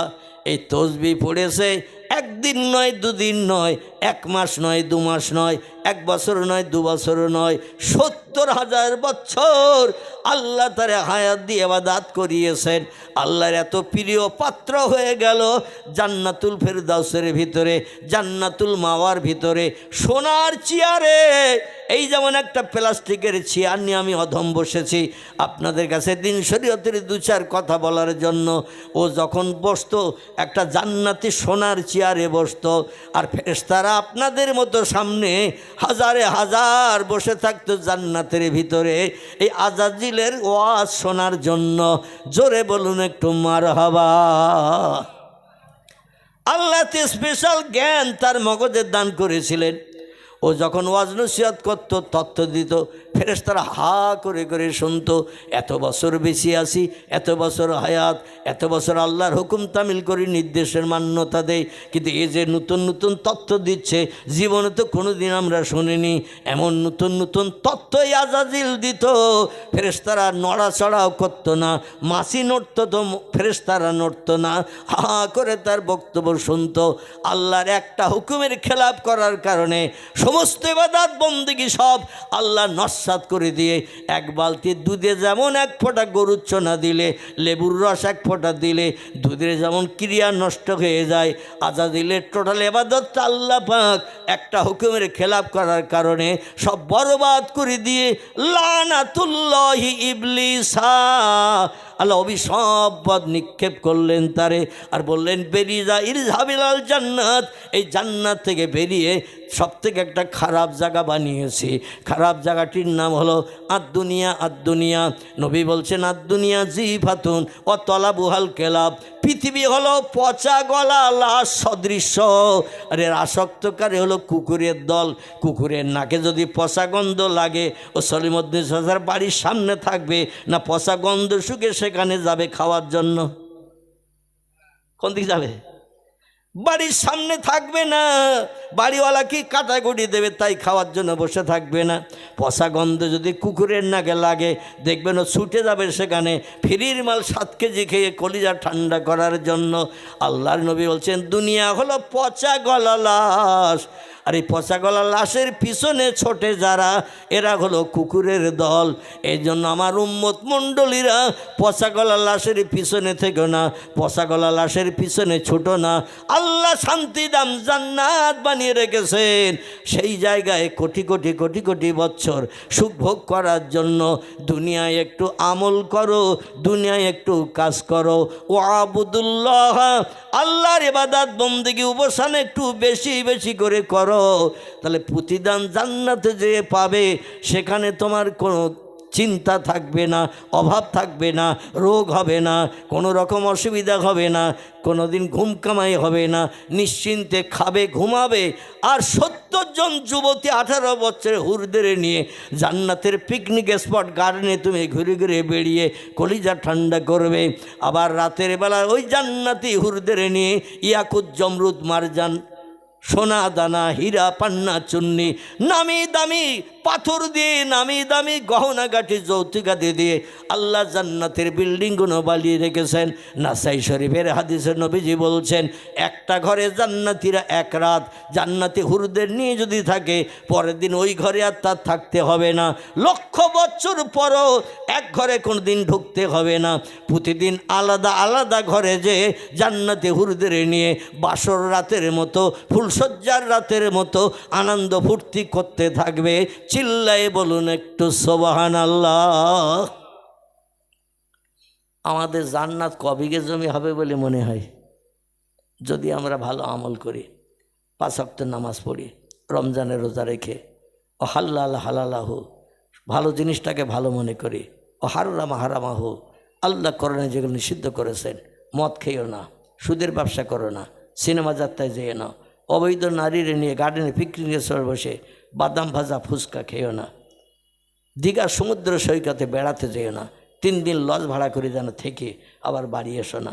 এখনকার ছেলে মেয়েরা যাচ্ছে না যাচ্ছে না যাচ্ছে, ওরা যাচ্ছে মানুষ হয়ে দীঘার সাগরের ঢেউ দেখতে, দীঘার সাগরের ঢেউ দেখতে যাচ্ছে, কিনারায় আষাঢ় খেয়ে কেমন পড়ে। এই ঢেউ দেখতে যে রাতের বেলা লজ ভাড়া করে 3 দিন যদি থাকে যুবক যুবতী, ওরা গেছে বাড়ি থেকে মানুষ রূপী মানুষ হয়ে, আর বাড়ি আসছে 3 দিন পরে। এখন মানুষ হয়ে বাড়ি আসতেছে না পশু হয়ে বাড়ি আসতেছে। আল্লাহু আকবার। 3 দিন যদি নারী পুরুষ ওখানে লজ ভাড়া করে থাকে, চরিত্রে শস্য দানা পরিমাণ আর সংরক্ষণ থাকবে না, সব ধূলিসাৎ হয়ে যাবে, নষ্ট হয়ে যাবে। আল্লাহ বলছেন উলাইকা কাল আনাম, মানুষ যদি তোমরা পশুর মতো চরিত্র তৈরি করো, বালঘুম আদল, বরং তার থেকে তোমরা নিকৃষ্ট হবে। অউলাইকা হুমুল গাফিলুন, তোমাদের মতো অপদার্থ সৃষ্টি আর কেউ হবে না। তোমাদের জন্য গাইড বুক জীবন বিধান কোরআন দিয়েছে, কোরআনের জীবন বিধানটা বাস্তবে রূপদান করো। ছাগল গরু হাঁস মুরগি ইঁদুর কুকুর বিড়াল যত চতুষ্পদ জন্তু আমরা দেখতে পাই, হাঁস মুরগি দুপেয়ে জন্তু, এরা মাকে বোনকে কন্যাকে চাচিকে নানিকে দাদিকে খালাকে ফুবুকে এরা কোনোদিন জাত বিচার করে? পশুরা গরু ছাগল হাঁস মুরগি ইঁদুর কুকুর বিড়াল দুপেয়ে বলুন 4 পেয়ে জন্তু, এরা মাকে বোনকে কন্যাকে নানিকে ফুবুকে দাদিকে এদের মর্যাদা দেয়, যারে পায় তারে নিয়ে জীবন যৌবনের খোদা নিবৃত্তি করে। ঠিক বললাম না ভুল বললাম? মার কোনো জাত বিচার নাই, বোনের জাত বিচার নাই, সবাইকে স্ত্রী হিসাবে ব্যবহার করে। আমরা সৃষ্টির শ্রেষ্ঠ মানুষ। লাকাদ খালাকনাল ইনসানা ফি আহসানি তাকবীম। জোরে বলুন একটু আল্লাহু আকবার। আল্লাহ কোরআন পাকের সূরা 3 ভিতরে তথ্য কোট করে দিয়ে বলছেন, ও বান্দারা, যত সৃষ্টি চোখে দেখতে পাও, যত সৃষ্টি চোখে দেখতে পাও না, সমস্ত সৃষ্টির ভিতরে আমি সেরা করে তোমাদের বানিয়েছি। সেরার মর্যাদা নিয়ে চলবে। মায়ের মর্যাদা দেবে, বোনের মর্যাদা দেবে, নানির মর্যাদা দেবে, দাদির মর্যাদা দেবে, খালার মর্যাদা দেবে, ফুবুর মর্যাদা দেবে, কন্যার মর্যাদা দেবে। যদি তোমরা আমার কোরআনের বিধান মেনে চলো তাহলে সৃষ্টি শ্রেষ্ঠ হিসাবে বিবেচিত হবে। আর যদি কোরআনের মর্যাদার মান্যতা না দাও তাহলে শোনো তোমাদের অবস্থা কী হবে। 1000 বছর আগুন জ্বালাল আল্লাহ কড়া করে অপরাধীদের শাস্তি দেওয়ার জন্য। আল্লাহ বলছেন, মা হালুকা ইয়া ইউহাল মালায়েকা, এখন আগুনের অবস্থা কি? ফেরেশতারা বলছেন, আল্লাহ 1000 বছর ধরে আগুন জ্বালিয়েছে, একটু গাঢ় করতে, কড়া করতে আগুনের রং এখন শ্বেতবর্ণ সাদা হয়েছে। পরে বলছি, আয় আল্লাহ, আগুনের রং হয়েছে শ্বেতবর্ণ সাদা। আল্লাহ বলে, এখন উপযুক্ত হয় নাই, আবার 1000 বছর জ্বালাও। ফেরেশতারা আবার 1000 বছর জ্বালিয়েছেন। জ্বালানোর পরে আল্লাহ বলছেন, এবার আগুনের কালার রং 1000 বছর জ্বালানোর পরে কি হয়েছে বলো। ফেরেশতারা বলেন, আল্লাহ, আগুনের রং হয়েছে এখন লাল। কি হয়েছে? সাদার থেকে পরিবর্তন হয়ে লাল হয়েছে। আল্লাহ বলেন, এখনও অপরাধীদের শাস্তি দেওয়ার উপযুক্ত হয়নি, আবার 1000 বছর জ্বালাও। ফেরেশতারা আবার 1000 বছর জ্বালিয়েছে আগুন গাঢ় করার জন্য, কড়া করার জন্য। 1 মাস 2 মাস নয়, 1 বছর 2 বছর নয়, 1000 বছর ধরে জ্বালানোর পরে আল্লাহ বলছেন জ্বালানো হয়েছে। ফেরেশতারা বলেন, নাম ইয়া রব্বি, হ্যাঁ। আল্লাহ বলেন, আগুনের কালার পূর্বের মতো লাল আছে না প্রথম জ্বালানোর পরে যে সাদা হয়েছিল সাদা? ফেরেশতারা 3 বার জ্বালানোর পরে বলছে, আল্লাহ, এই আগুনের কালার হয়েছে আসওয়াদ, কালো বরণ হয়েছে। আগুনের রং 3000 বছর জ্বালানোর কারণে পাল্টে পাল্টে এখন কালো বর্ণ হয়েছে। প্রথমে কালো হয়নি বাবাজি, প্রথমে হয়েছিল সাদা, তারপরে হয়েছিল লাল, আর শেষে 3000 বছর জ্বালানোর পরে কালো রং হয়েছে। কালো কালো আগে হয়নি, কালো হয়েছে শেষে। আল্লাহ বলে, উপযুক্ত হয়েছে, ওই কালো কালারটাই থাক। আমার বান্দারা আসামি হয়ে জাহান্নামে যখন আসবে, কেউ কারো যাতে দেখতে না পায়, কেউ কারো আওয়াজ শুধু শুনবে কিন্তু কারো যেন কেউ দেখতে না পায়। তাই কালো রংটাই আমার কাছে পছন্দনীয়। জোরে বলুন একটু সুবহানাল্লাহ। বোঝা গেল বাবাজি? শেষে হয়েছে কালো। কালো প্রথম হয় নাই। কালো এই জন্য আল্লাহ বানালেন, দেখবেন একটা বাস যদি অ্যাক্সিডেন্ট হয়, তত্ত্বস্বরূপ একটা বাস যদি অ্যাক্সিডেন্ট হয়, অ্যাক্সিডেন্ট হয়ে পুকুরে কাঁথিয়ে পড়ে গেছে, যেদিকে দরজা সেদিক পানির তলায়। লোকজন তাড়াতাড়ি এসে যাত্রীদের বার করার জন্য কুরুল টুরুল এটা ওটা যা কিছু পেরিয়েছে, সাইডে জানলায় যে রডগুলো থাকে, রডগুলো কেটে কুটিয়ে এক একজনের বার করতে। কারো ঠ্যাং ভেঙে গেছে, কারোর মাথা ফ্র্যাকচার হয়ে গেছে, কারো হাত নাই, টেনে হেঁচড়ে বার করতে যে অনেকের হাতও ছাড়িয়ে গেছে, পার হাঁটুর থেকে ছাড়িয়ে গেছে বা চাপা পড়েছে এইরকম। এখন 3 জন লোকের হসপিটালে নিয়ে যাওয়া হয়েছে জেন্দা, আর যা বার করেছে পানির তলায় নিঃশ্বাস বন্ধ হয়ে অনেকে মারা গেছে। যেমন আমাদের বসিরহাট নদীর ওপারে সিংড়ের মোড় বলে একটা জায়গা ছিল, শুনেছেন তো ছোটোবেলায়? সিংড়ের মোড়ের বাস দুর্ঘটনা, রইসুদ্দিন সাহেব ড্রাইভার ছিল। কি নাম বললাম? ড্রাইভারের নাম ছিল রইসুদ্দিন।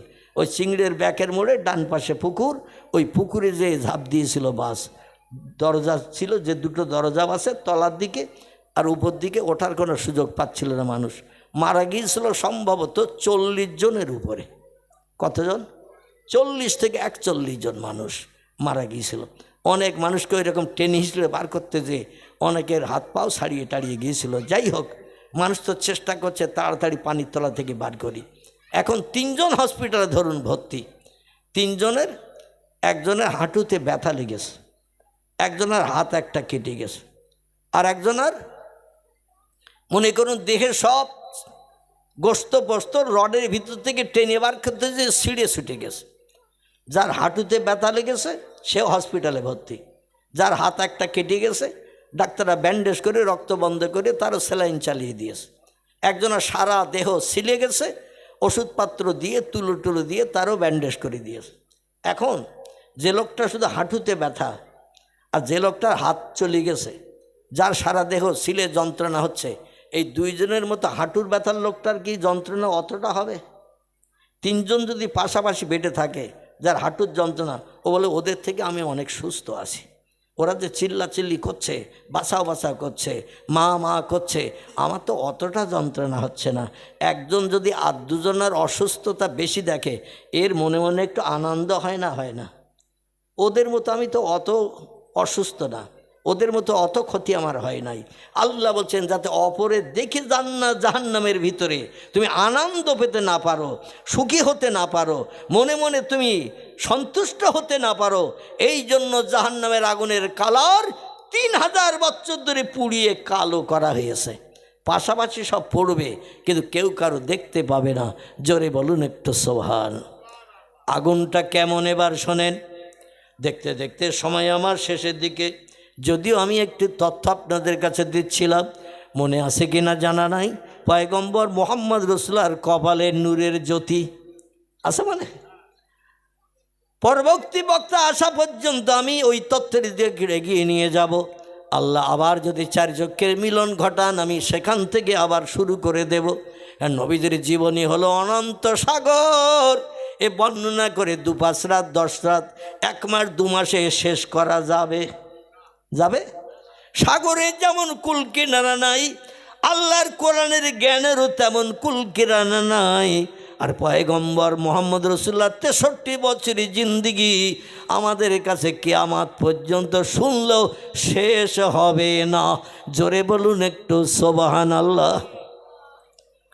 আল্লাহ বলছেন কুল্লামা নুদিজাত জুলুদুহুম বাদদালনাহুম জুলুদান গায়রাহা লিয়াযুকুল আযাব। ও বান্দারা, কলার আঠার দাগ, গাবের আঠার দাগ, আরও নামি দামি দাগ যদি তোমার দেহে লাগিয়ে তুমি আমার দরবারে আসো, সৎ আমল যদি অল্পার দাগ থাকে, ভালো কাজ যদি অল্পার দাগ থাকে, যেমন আজকের এই কোরআনের মজলিসে বসেছেন, নবীর জীবন আদর্শের আলোচনা শোনার মজলিসে বসেছেন, এ মজলিসটা ভালো না খারাপ? এ মজলিসটা ভালো। এই রকম মজলিসে বসলে আল্লাহর একত্ববাদের ভাষা কলেমা পড়ার সুযোগ হয় না? নবীর মহব্বতে দরুদ শরীফ পড়ার সুযোগ হয় না? প্রত্যেকটা বক্তৃতা শুরু করার আগে পয়গম্বরের রুহানি দোয়া পাওয়ার জন্য নবীজির মহব্বতে একটু দরুদ শরীফও পড়ে থাকেন। জোরে বলুন একটু মারহাবা।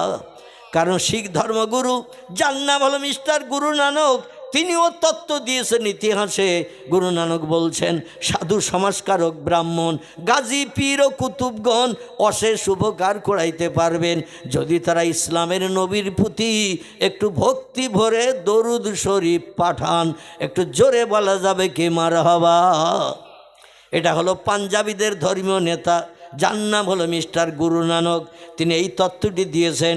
তিনি বলছেন সাধু সমাজকারক ব্রাহ্মণ গাজী পীর ও কুতুবগণ অশেষ উপকার করাইতে পারবেন যদি তারা ইসলামের নবীর প্রতি একটু ভক্তি ভরে দরুদ শরীফ পাঠান। গুরু নানক বলেন নাই সময় সুযোগ হাতে পেলে রামকৃষ্ণ পরমহংসদেবের নামের জপ জেকের করো, সময় সুযোগ হাতে পেলে বুদ্ধদেবের নামের প্রশংসা করিও, সময় সুযোগ হাতে পেলে এমন করে এই পৃথিবীর ধর্মীয় নেতা আচার্য কেশবচন্দ্রের নামের ভূয়সী প্রশংসা করিও। এ কথা গুরু নানক বলে নাই।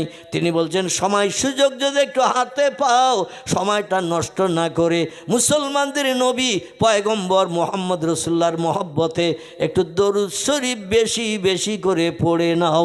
জোরে বলুন একটু আমিন।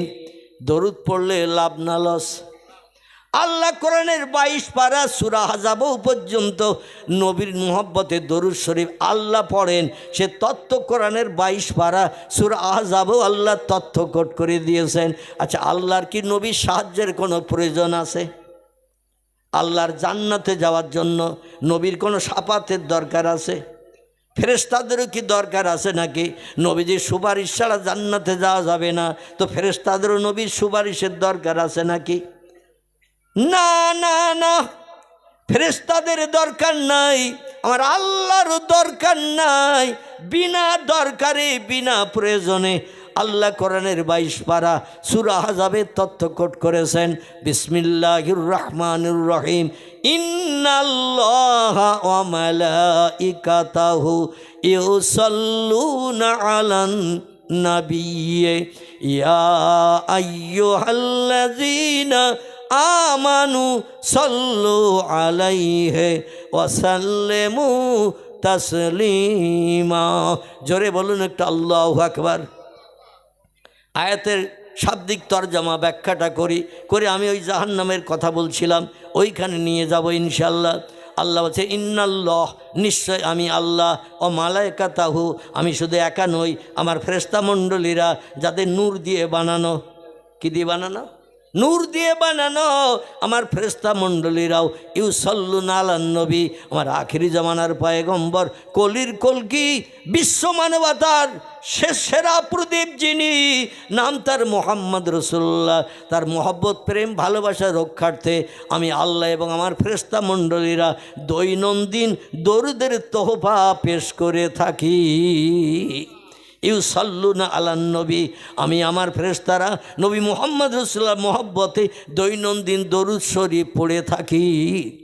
ইয়া আইয়ুহাল্লাযীনা আমানু, ও দুনিয়ার ইমানদার মোমেন মোমেনা নরনারী, জান্নাত যদি হালাল বানাতে চাও, জাহান্নাম যদি হারাম বানাতে চাও, সাল্লু আলাইহি, তোমরাও সেই নবীর নামে দরুদ শরীফ পড়ো, ও সাল্লিমু তাসলিমা, যেমন আমি আমার ফেরেশতারা দৈনন্দিন পড়ে থাকি, তোমরাও সেই নবীর মহব্বতে দরুদ শরীফ পড়ো, যাতে হাসরের মাঠে আমার পয়গম্বর তোমাদের না নিয়ে জান্নাতে যাবে না, জিন্দাবস্থায় ওয়াদা করে কবরে গেছে। রসুল বলছেন লা ইয়াদখুল জান্নাহ, আমি মোহাম্মদ তত সময় পর্যন্ত আল্লাহর জান্নাতে ঢুকবো না, জান্নাতের সুখ উপভোগ করবো না, হাত্তা ইয়াতাক্কে ওয়ায়ুখরিজু মিনান নার, জাহান্নামের আগুন থেকে ওই লোকটাকে টেনে বার যত সময় না করব, যে লোকটি সারা জীবনের ভিতরে একটা বার মাত্র ঠোঁট নেড়ে জিভের মাধ্যম দিয়ে পড়েছেন লা ইলাহা ইল্লাল্লাহু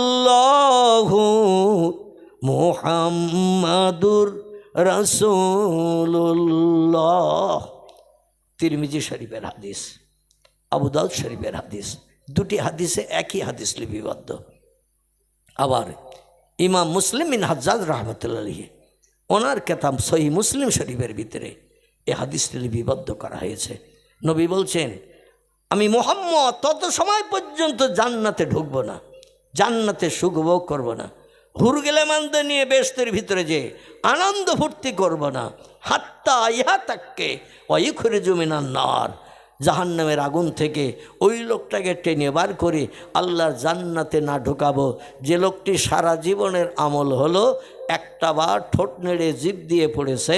মোহাব্বতে সকলে আমার সঙ্গে পড়েন লা ইলাহা ইল্লাল্লাহ, লা ইলাহা ইল্লাল্লাহ, লা ইলাহা ইল্লাল্লাহু মুহাম্মাদুর রাসূলুল্লাহ। নবী বলছেন আল্লাহর নামের সঙ্গে আমার নামের কলেমা যে লোকটি হায়াতে জিন্দিগিতে বেঁচে থাকতে একটা বার পড়েছে, সে লোকটা আমার হাত বরাবর জান্নাতে যে সুখ ভোগ করার সুযোগ পাবে। জোরে বলুন সুবহানাল্লাহ। পৃথিবীতে পয়গম্বর মোহাম্মদ রসুল্লাহ ছাড়া আরও অনেক ধর্মীয় নেতা আছে। কারবার নাম রামকৃষ্ণ পরমহংসদেব, কারবার নাম বুদ্ধদেব, কারবার নাম গুরু নানক, কারবার নাম মহাবীর, কারবার আচার্য কেশবচন্দ্র, কারবার নাম যীশুখ্রিস্ট, কারবার নাম মোজেস, কারবার নাম বালেক ব্রহ্মচারী। এখন বর্তমান ভারতবর্ষে আবার একজন নূতন ধর্মীয় যাজকের আবির্ভাব হয়েছে, নাম হলো তার বাবা রামদেব। কি নাম বললাম? 100 কোটির মতো বা তার থেকে কিছু কম হিন্দু সনাতন ধর্মাবলম্বীরা রামদেবকে ভগবানের অবতার, কলির কলকি মহামানব হিসেবে সম্মান পোষণ করেছে। আমার ভাইরা, আমরা তাকে ভগবানের অবতার, স্রষ্টার অবতার, কলির কলকি মহামানব হিসেবে তারে জানি। আজ থেকে 1450 বছর আগে পৃথিবীর মাঝখানে জন্মগ্রহণ করেছিলেন যিনি। জোরে বলুন সুবহান। বিজ্ঞানীরা এখনো পর্যন্ত অপারক, এত যন্ত্রপাতি মেশিনাদি বানানো সত্ত্বেও পৃথিবীর বিজ্ঞানীরা এখনও তথ্য দিতে পারেনি এই তাম পৃথিবীর মাঝখান কোনটা। ওরা বলছে দেশ আছে 256টা, সাগর আছে 7টা। এসেছে বক্তা নাকি? কে কথা বলছে? পৃথিবীতে সাগর আছে 7টা, রিসার্চ করে তথ্য দিয়েছে।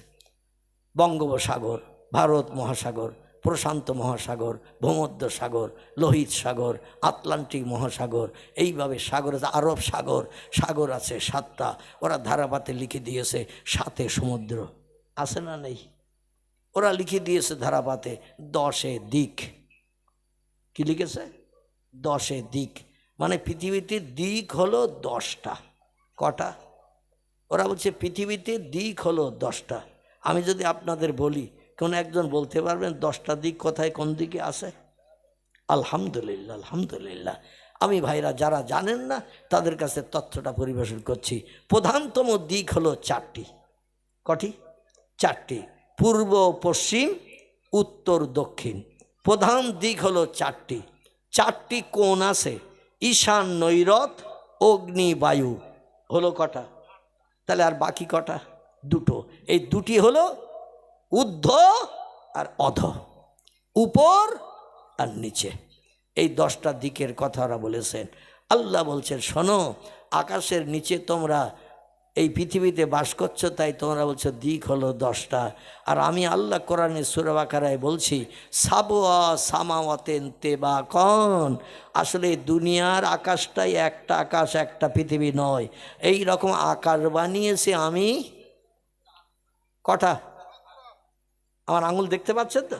7টা। আল্লাহ বলছেন সাবওয়া সামাওয়াতেন তেবাকন, আমি আকাশ বানিয়েছি 7টি। আর 7টি আকাশের ভিতরে এই পৃথিবী থেকে নীল আকাশ যত দূর, প্রত্যেকটা আকাশের ভিতরে এতটা করে জায়গা আছে। প্রত্যেক আকাশের ভিতরে এত করে জায়গা। রসুল বলছেন আমি মেরাজের রজনীতে দেখলাম পৃথিবীর জমিন থেকে ওই নীল আকাশ যতটা, এক একটা আকাশ পুরু ততটা। খুব ভালো করে বুঝবেন, এই পৃথিবী থেকে নীল আকাশ যতটা ফাঁকা, এক একটা আকাশ ততটা পুরু। তার উপরে আবার ততটা ফাঁকা, তার উপরে আবার একটা আকাশ ততটা পুরু, তার উপরে আবার ততটা ফাঁকা, তার উপরে আবার একটা আকাশ ততটা পুরু। এইভাবে আকাশ বানিয়েছেন আল্লাহ। কটা? 7টা। ফাঁকা কটা? 7টা। পৃথিবীর বিজ্ঞানীরা বলছে বহুদূর ফাঁকা, তাই নীল মতন দেখায়, আকাশ বলতেই কিছু নাই। তাহলে আল্লাহর জ্ঞানের সঙ্গে এ যুগের জ্ঞানীদের কথার মিল আছে। আর এদের কথা যদি বিশ্বাস করি, আমরা পাক্কা ইমানদার থাকবো না বেঈমান হব? আল্লাহ কোরআনে সূরা রহমানে বলছেন অশামসু আল কামারু বিহুসবান, চন্দ্র সূর্য হলো ঘূর্ণয়মান। দুনিয়ার বিজ্ঞানীরা সব দেশের ভূগোল বইতে লিখে দিয়েছে পৃথিবী লাট্টুর মতো ঘুরছে, চন্দ্র সূর্য স্থির। তাহলে কোরআনের সঙ্গে মিল হলো? মিল হলো? কোরআনের সঙ্গে মিল হয় নাই। আমার ভাইরা, কোরআনের অনেক কথার সঙ্গে বর্তমান প্রযুক্তি যুগের বিজ্ঞানীদের মতের মিল নাই। তবে কোরআনের সঙ্গে যে তথ্যগুলো মিলবে আমরা সেগুলো বিশ্বাস করব, মানব। আর যেগুলো মিলবে না সেগুলো লাথি মেরে উড়িয়ে দিয়ে দেব। রাজি আছেন তো? যেগুলো মিলবে না কোরআনের সঙ্গে আমরা মৌনতা অবলম্বন করব না, লাথি মেরে উড়িয়ে দেব। কারণ আল্লাহর জান্নাতের সুখ শান্তি উপভোগের জন্যে, জোরে বলুন একটু সুবহান। রসুল বলছেন আমার সঙ্গে যার সম্পর্ক যতটা থাকবে তার সঙ্গে আমার ততটা মহব্বত, প্রেম, ভালোবাসা গাঢ়তর হবে। আর ওই ব্যক্তিরে জান্নাতে না ঢুকিয়ে আমি পয়গম্বর জান্নাতে যাব না। জোরে বলুন একটু সুবহান আল্লাহ। আল্লাহ বলছেন কুল্লামা নুযিজাত জুলুদুহুম, জাহান্নামের আগুনে যখন বান্দারা পতিত হয়, চেয়ার দিয়েছে তো, হ্যাঁ বসতে দাও।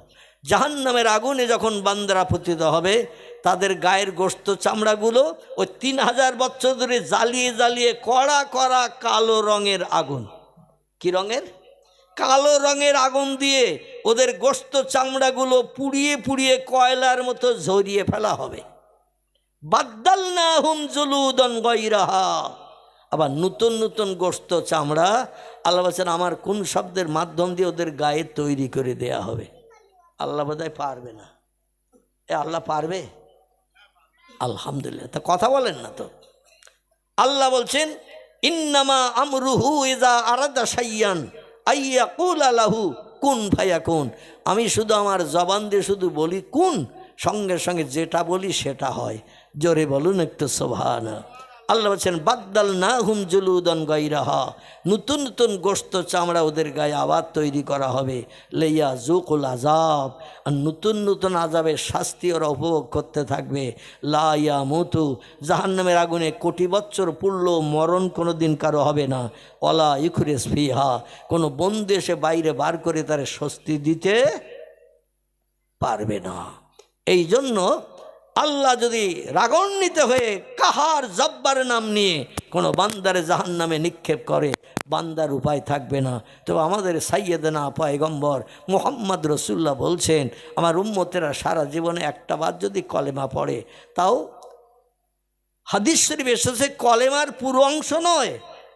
ওয়ান উসমান রাদিয়াল্লাহু আনহু ক্বালা ক্বালা রাসূলুল্লাহ সাল্লাল্লাহু আলাইহি ওয়াসাল্লাম মান মাতা মিন উম্মতি ওয়া হুয়া ইয়ালামু লা ইলাহা ইল্লাল্লাহ দাখালাল জান্নাহ। এই যে কলেমাটা আমি পড়লাম পুরো না হাফ।